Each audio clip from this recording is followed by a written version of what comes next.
ত্যাগীদেরকে মূল্যায়ন করতে হবে। ফ্যাসিস্টদের কোন প্রেতাত্মাকে কোন জায়গায় বসাতে পারবেন না।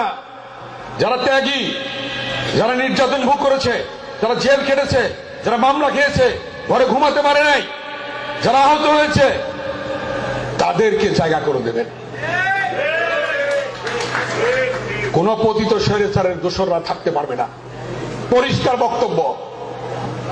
যদি ডকুমেন্ট সহ দেখাতে পারেন কেউ রাখছে, আমরা সাথে সাথে যে রাখবে তাকে সহ আমরা এই ব্যাপারে সিদ্ধান্ত গ্রহণ করব, এবং সিদ্ধান্ত গ্রহণ করে আমরা আমাদের ভারপ্রাপ্ত চেয়ারম্যানের কাছে পাঠাবো।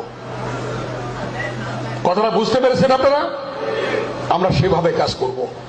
আপনারা কি রাজি না এইভাবে কাজ করতে?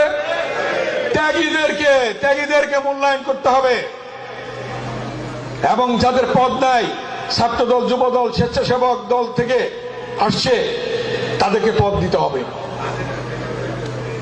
মূল্যায়ন করতে হবে।